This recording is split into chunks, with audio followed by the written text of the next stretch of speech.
किसी ने क्या खूब कहा है, किसी ने क्या खूब कहा है, मैं सही फैसले नहीं लेता हूँ। मैं सही फैसले नहीं लेता हूँ और जो फैसले लेता हूँ उसी को सही कर देता हूँ।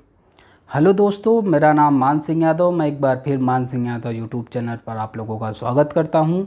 दोस्तों, मैं आज इस वीडियो में बात करने वाला हूँ रतन टाटा जी के बारे में। बहुत सारे ऐसे ऑर्गेनाइजेशन हैं, बहुत सारे ऐसे कंपनीज़ हैं जो रतन टाटा जी को भारत रत्न दिलाने के लिए कैंपेन चला रहे हैं, ट्विटर पे, सोशल मीडिया पे, अदर प्लेटफॉर्म पे। तो दोस्तों, काफ़ी न्यूज़ वगैरह में हाईलाइट हो गया था भारत रत्न फॉर रतन टाटा। तो दोस्तों, भारत रत्न एक बहुत बड़ी उपलब्धि होती है। तो जब रतन टाटा जी को पता चला कि ये ऐसा कैंपेन ऑर्गेनाइजेशन चला रहे हैं, तो रतन टाटा जी ने अपना मैसेज के थ्रू उन्होंने बताया कि आप लोग इस टाइप से कोई भी एक्टिविटीज़ मत करो। आप लोगों से मेरा हाथ जोड़ के निवेदन है, मुझे भारत रत्न नहीं चाहिए। तो दोस्तों, ऐसा सरल स्वभाव, कुछ तो खास है उस बंदे में जो इतने बड़े सम्मान के लिए भी लोगों को मना कर रहे हैं। तो दोस्तों, आज उन्हीं के बारे में हम बात करने वाले हैं कि उनसे आज सीखते हैं पांच ऐसी लर्निंग जो सभी को रतन टाटा जी से सीखना चाहिए अपने जीवन में।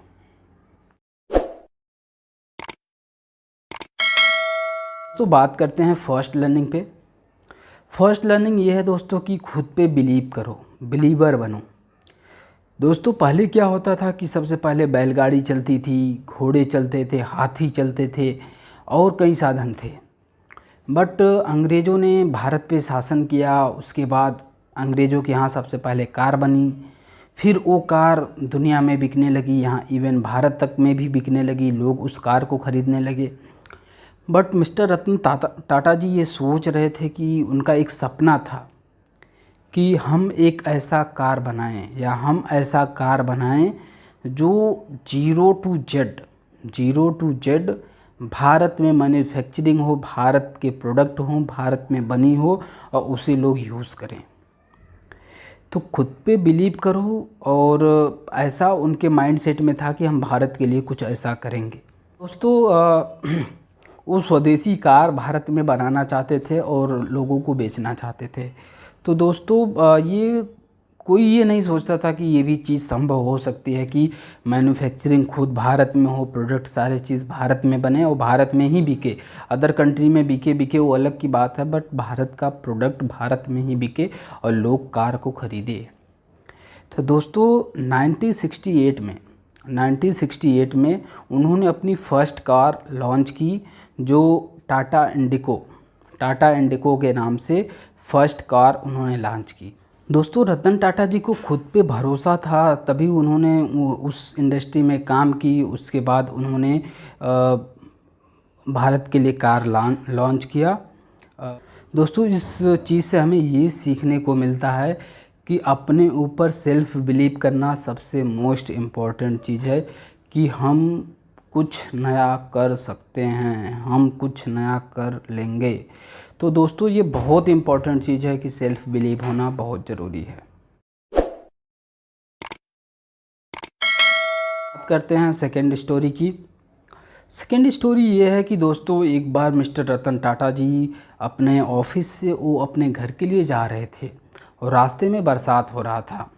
वो कार में थे, उनका ड्राइवर था उनके साथ, और उसी बीच में एक फैमिली बाइक से आता है, जिस पे हस्बैंड होता है, वाइफ होते हैं, उसके बच्चे होते हैं। तो रतन टाटा जी देख करके बहुत दयालु हो जाते हैं कि वो इंसान, सब लोग जबकि रेड लाइट पे रुक जाते हैं या कहीं और रुक जाते हैं, जबकि वो जिसके पास बाइक थी वो फ्लाईओवर के, जो सिटी में मैक्सिमम फ्लाईओवर ही होते हैं, तो फ्लाईओवर के नीचे वो जा कर के वेट करता है कि बरसात बंद हो फिर हम आगे निकलें। रतन टाटा जी को वो बात दिल में लग जाती है कि क्यों ना कुछ ऐसा कर दिया जाए, क्यों ना कुछ ऐसा बना दिया जाए जो मिडिल वर्ग के लोगों को भी सहूलियत मिले। दोस्तों कार ख़रीदना कोई सरल बात नहीं है। 8 लाख 10 लाख, आज 8-10 लाख है, बट उस टाइम में कितने कॉस्टली होते थे, ये अमाउंट कितने होते थे। दिस इज़ बिग अमाउंट, सब के लिए कर पाना एक बहुत मुश्किल टास्क है।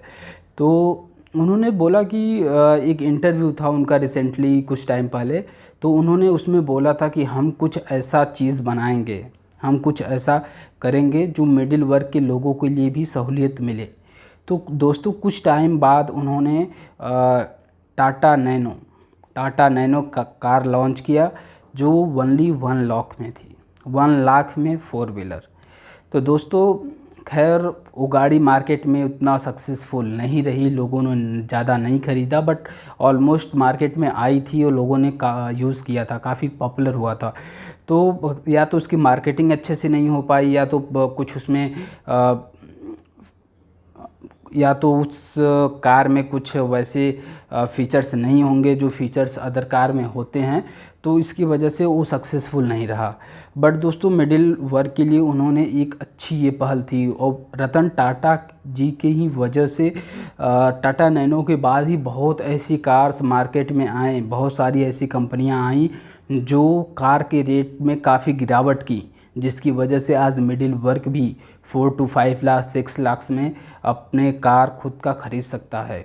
तो वो रतन टाटा जी की देन है, जो मैक्सिमम लोग आज कार में घूम रहे हैं या कार का उपयोग कर रहे हैं, वो मिस्टर रतन टाटा जी का देन है। इंसान जीवन में कितना भी बड़ा क्यों ना बन जाए, उसके पास कितना भी दौलत क्यों ना हो जाए, उसके पास चाहे कुछ भी क्यों ना हो जाए, इंसान के अंदर इंसानियत और इमोशनल दोनों होना बहुत ज़रूरी है। दोस्तों बोलते हैं ना कि एक इंसान यदि दूसरे इंसान का दुख या दर्द या फीलिंग को समझ सकता है, उसके दर्द को अपना दर्द समझ सकता है, भगवान ने आपको तभी इंसान बनाया। जिस इंसान के अंदर ऐसा कुछ है कि वो किसी इंसान के दर्द को समझ करके खुद का दर्द समझे, तो वो इंसान है। भगवान ने ऐसे लोगों को यूनिक बनाया है, उसमें से मिस्टर रतन टाटा जी एक हैं, जिन्होंने एक बरसात में रुकने की वजह से, एक छोटी सी पहल की वजह से उन्होंने मिडिल वर्ग के लोगों के लिए टाटा नैनो जैसी गाड़ी लॉन्च की, और लोगों ने यूज़ किया। मार्केट में काफ़ी रेट में गिरावट हुई, जिससे काफ़ी आज सहूलियत मिल रही है, काफ़ी लोगों ने यूज़ भी किया है।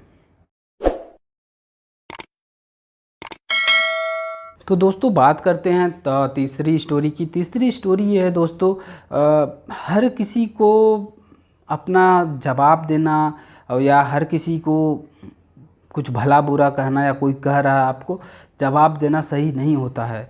दोस्तों आप सक्सेसफुल बनिए, सक्सेस ही उस चीज़ का उनको जवाब दे देगा। दोस्तों उसी से रिलेटेड मैं आपको बताता हूँ रतन टाटा जी के बारे में। दोस्तों एक बार ऐसा होता है कि 1998 में वो टाटा इंडिको लॉन्च तो हो गया था, बट वो जो रिस्पॉन्स वो चाहते थे कि कंपनी इतना एक्सपेंस की है, इस प्रोडक्ट पे इतने चीज़ खर्चे की है, मार्केटिंग की है, ब्रांडिंग की है, और प्रोडक्ट को बनाने में कितने इंजीनियर अलाइन की है, कंपनी खड़ी की है, बहुत सारी चीज़ें हो जाती, बहुत सारे पैसे लगते। तो वो जो रिस्पॉन्स उससे चाहते थे, तो वो रिस्पॉन्स उसको नहीं मिला। तो कुछ टाइम बाद ऐसा वक्त आता है दोस्तों कि कंपनी दिवालिया बनने के कगार पे हो जाती है। टाटा कंपनी दिवालिया बनने के भी कगार पे हो जाती है। तो रतन टाटा जी एक बार लोगों को, अपने जितने भी एम्प्लॉय होते हैं उनके साथ वो मीटिंग फिक्स करते हैं। उस मीटिंग में वो ये फ़ैसला लेते हैं कि हम ऐसा करेंगे, इस गाड़ी बनाने वाली कंपनी को ही किसी को बेच देते हैं, गाड़ी बनाने वाली ही कंपनी को किसी को बेच देते हैं। तो दोस्तों फाइनल वहाँ उनका डिसीज़न सब लोग एग्री कर जाते हैं कि हम दूसरे बिज़नेस में आएंगे, दूसरा चीज़ करेंगे, अभी ये गाड़ी वाला बिज़नेस हम बेच देते हैं। तो उस टाइम में फोर्ड एक कंपनी है, फोर्ड कंपनी के मालिक बिल फोर्ड कंपनी के मालिक बिल फोर्ड के साथ उनकी मीटिंग फ़िक्स होती है बॉम्बे में।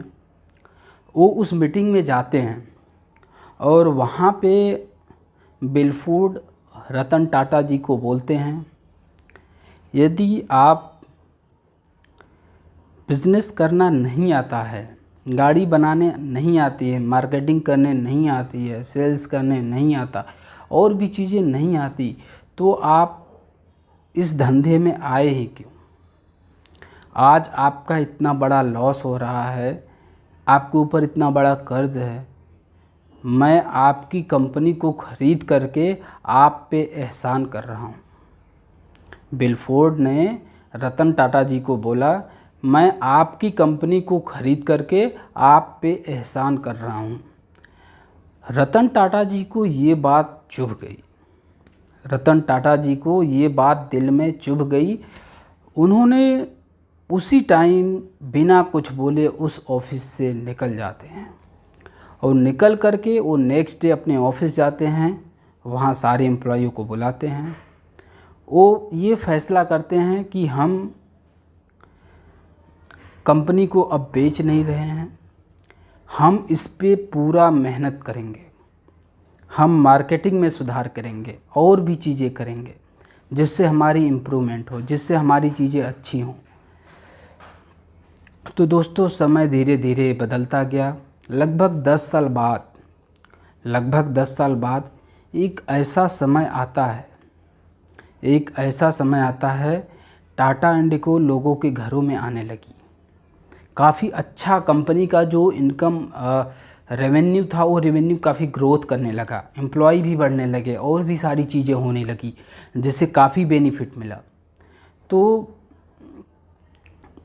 ये जो फोर्ड कंपनी थी, बिल फोर्ड की कंपनी, वो धीरे धीरे लॉस में जाने लगी। उनका भी कुछ ऐसा वक्त, 10 साल के अंदर ही कुछ ऐसा वक्त आ गया कि बिल फोर्ड भी बिकने के ही कगार पे हो गई। तो रतन टाटा जी बिल फोर्ड के जैसी सोच नहीं रखते थे। उन्होंने बोला कि यदि आज वो संकट की घड़ी में है तो हम उसका कुछ मदद करते हैं, फोर्ड कंपनी का हम कुछ मदद करते हैं। तो दोस्तों, रतन टाटा जी बिल फोर्ड से टाइम लेते हैं, मीटिंग शेड्यूल करते हैं। तो दोस्तों, रतन टाटा जी उस मीटिंग में जाते हैं, और जाने के बाद वो वहाँ पे बोलते हैं, आपकी जो ये कंपनी है JLR, जो जैगुआर और लैंड रोवर बनाती है, उस कंपनी को हम खरीदना चाहते हैं। जो फोर्ड कंपनी के मालिक थे, उन्होंने रतन टाटा जी को बोला, हम आपका बहुत शुक्रगुजार हैं, हम आपका बहुत बड़ा शुक्रगुजार हैं जो आप इस संकट के समय में आप हमारा कंपनी खरीद रहे हो। फिर भी रतन टाटा जी ने वहाँ पे कुछ नहीं बोला, और वो डील फाइनल करके और इतने बड़े कंपनी को उन्होंने ख़रीद लिया। तो दोस्तों, इस स्टोरी से हमें यही प्रेरणा मिलती है कि आप अपने कर्म करते रहिए। वक्त समय ऐसा चीज़ होता है जो अपने आप लोगों के मुंह पे तमाचा मार देता है। आप सक्सेसफुल ज़रूर बनिए। यदि आप सक्सेसफुल बनेंगे, लोगों का उसका जवाब किसी न किसी तरीके से ज़रूर मिल जाएगा।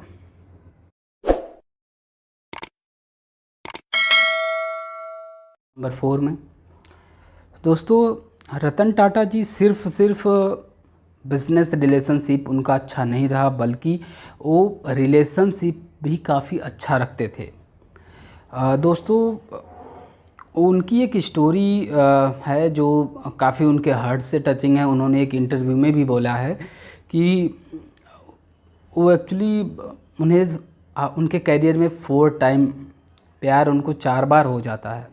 वो एक लड़की से शादी करना चाहते थे जो अमेरिका की थी, इसे वो शादी करना चाहते थे। रतन टाटा जी अमेरिका से भारत आ चुके थे, वो लड़की भी भारत आने ही वाली थी। तब की 1962 में इंडो चाइना वार छिड़ चुका था, जिसकी वजह से माहौल काफ़ी ज़्यादा ख़राब हो चुका था, और ज़्यादा माहौल ख़राब होने की वजह से भी वो लड़की नहीं आ पाई। बट कुछ टाइम बाद वो लड़की उन्हें कॉल करती है। उस लड़की की शादी कहीं और हो जाती है। फिर भी वो एक दूसरे के संपर्क में रहते हैं, बातचीत होती रहती है। तो रतन टाटा जी बोलते हैं कि शादी उसका जहाँ भी हुआ है, वो जहाँ भी है वो खुश है। भले ही कहीं भी हो गया हो, बट आज भी हम लोगों की बात होती है और यही एक हमारी बहुत अच्छी दोस्ती का रिलेशनशिप है। तो दोस्तों इस स्टोरी से हमें यही पता चलता है कि रतन टाटा जी एक दूसरे से जो उनका रिलेशनशिप था वो भी काफ़ी अच्छा था। दोस्तों कुछ लोग होते हैं जो रिलेशनशिप में, कुछ लोग ऐसे होते हैं जो रिलेशनशिप में किसी वजह से वो भटक जाते हैं, जिसकी वजह से वो अपने करियर को बर्बाद कर देते हैं, तो दोस्तों रतन टाटा जी ने भी लव किया, प्यार किया, बट आज उनकी स्टोरी से हमें क्या सीखना चाहिए? एक दूसरे से हमारा संबंध अच्छा होना चाहिए, न कि अपना ज़िंदगी बर्बाद करो। तो किस तरीके से रिश्ते का सम्मान रखना है वो आप मिस्टर रतन टाटा जी से सीख सकते हैं, जो एक सभी के लिए प्रेरणा है कि प्यार करते हुए भी आप किसी से एक अच्छा संबंध रख सकते हैं।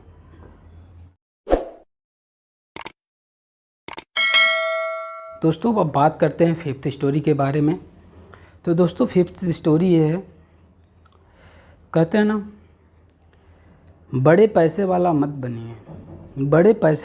बनिए, बड़े दिल वाला बनिए।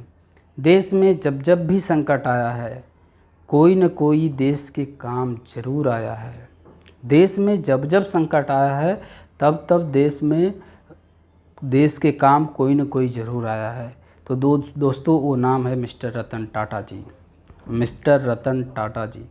दोस्तों ईयर 2008, तो दोस्तों 2008 में जब मुंबई के अंदर 26/11 ब्लास्ट ताज होटल में हुआ था, ताज होटल के अंतर्गत लगभग 80 एम्प्लॉई की डेथ हो चुकी थी।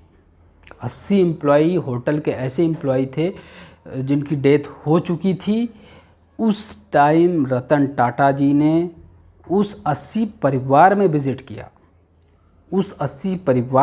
किया, और उस 80 परिवार के लोगों की मदद करने के लिए रतन टाटा जी ने हर संभव प्रयास किया। उनके बच्चे को फ्री में शिक्षा दी, या उनकी यदि वाइफ हैं तो उन्हें जब तक वो रिटायर्ड नहीं हो जाते, लाइक उनकी यदि अभी 40 या 30 जो भी एज बची हुई थी रिटायरमेंट की, उस रिटायरमेंट तक को उनको फ्री में सैलरी देना, ये सब सारा प्रोसेस रतन टाटा जी ने 2008 26/11 मुंबई में जो हमला हुआ था उसके बाद उन्होंने किया। तो दोस्तों ये इंसानियत है, ये मानवता है, ये खुद की बनाई हुई पहचान है, जो अंदर बोलते हैं ना कि मानवता जिंदा है, वो चीज़ है रतन टाटा जी में। वैसे रतन टाटा जी नहीं दोस्तों, बाकी बहुत सारे बिजनेसमैन, ऐसा नहीं सिर्फ रतन टाटा जी हैं, बिल गेट्स हैं, जेफ बेजोस हैं, और माइक्रोसॉफ्ट के सत्या नडेला जी हैं, सुंदर पिचाई जी हैं, और बहुत बाकी सारे लोग हैं। बाकी सारे लोगों ने कितना डोनेट किया, क्या किया, आई डोंट नो, बट दोस्तों उन्होंने रतन टाटा जी के बारे में हम बात कर रहे हैं तो उनके बारे में आपको बता रहे हैं कि उन्होंने काफ़ी लोगों की मदद की थी, वहाँ पे काफ़ी हेल्प किया था।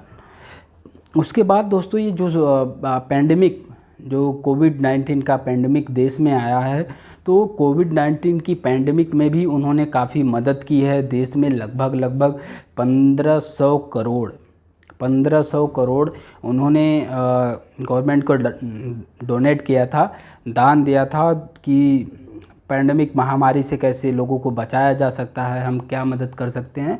तो उस चीज़ के लिए उन्होंने लगभग 1500 करोड़ दिया था। तो दोस्तों उसके साथ साथ पैंडेमिक जैसी वैश्विक महामारी में आप जितने भी बड़े company, like I am not talking about the small company as well talking about the multinational company, कि मल्टीनेशनल कंपनी तक वहाँ पे एम्प्लॉयों की छटनी स्टार्ट हो गई थी, सैलरी कट के आ रही थी, या किसी की हाफ सैलरी आ रही थी, या कोविड का वजह बता के नौकरी से निकाल दिया जाता था, क्योंकि वो सिचुएशन ही ऐसा था कि कोई भी नहीं जानता था कि आने वाला जो फ्यूचर है वो क्या होने वाला है, कितने दिन के लिए ये कोविड रहेगा, क्या सिचुएशन बनेगा, क्या नहीं बनेगा, आगे बिजनेस के तरीके कैसे होंगे, फिर से प्लेटफॉर्म आ पाएगा नहीं आ पाएगा, हम क्या कर पाएंगे क्या नहीं कर पाएंगे, ये सब बहुत सारी चीज़ें थी। बट रतन टाटा जी के कंपनी में लगभग 4 लाख लोग जॉब कर रहे थे।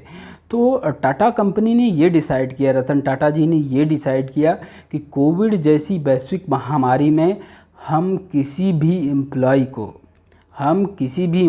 को हम छटनी नहीं करेंगे, हम उसको किसी वजह से जॉब पर से टर्मिनेट नहीं करेंगे।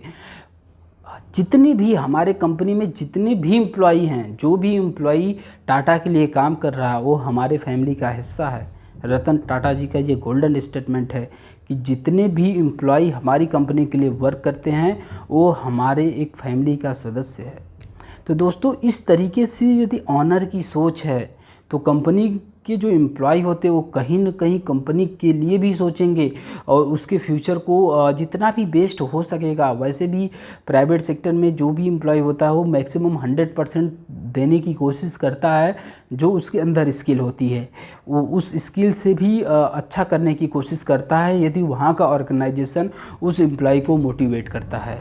उससे बहुत सारी चीज़ें होती है। तो रतन टाटा जी देश के लिए उन्होंने बहुत सारी चीज़ें की जो आज एक सराहनीय कदम है। दोस्तों, रतन टाटा जी को भारत रत्न मिलना ही चाहिए। वो गोल्डन स्टेटमेंट आप लोगों को बताने जा रहा हूँ जो मिस्टर रतन टाटा जी द्वारा कही गई है, जो जीवन में आप फॉलो कर सकते हैं, बहुत सारी प्रेरणाएँ मिल सकती है, बहुत अच्छी चीज़ है। दोस्तों, उनका पहला गोल्डन स्टेटमेंट ये है, यदि आप पर कोई पत्थर मारता है तो उस पत्थर को आप इकट्ठा करो, उस पत्थर को इकट्ठे करके आप कुछ इमारत या कुछ भी चीज़ बनाने को सोचिए जो आपकी ज़रूरत हो सकती है। कि दोस्तों, उनका सेकंड स्टेटमेंट ये है कि यदि आप ज़िंदगी में अप डाउन आ रहा है, यदि ज़िंदगी में उतार चढ़ाव आ रहे हैं आपके, तो उसको आप फेस करो, चैलेंज लो। क्योंकि हॉस्पिटल में जो ईसीजी लगा होता है, यदि उसकी लाइन भी यदि सीधी हो गई ना, उसका मतलब डेथ होता है। तो उतार चढ़ाव जीवन का प्रक्रम है, उससे भागना नहीं चाहिए, उससे आप सीखो। तीसरी गोल्डन स्टेटमेंट ये है कि यदि आप तेज़ चलना चाहते हो, तो आप अकेले चलो। यदि आप तेज़ चलना चाहते हो तो आप अकेले चलो, लेकिन यदि आप दूर तक जाना चाहते हो तो आप सबको लेके चलो।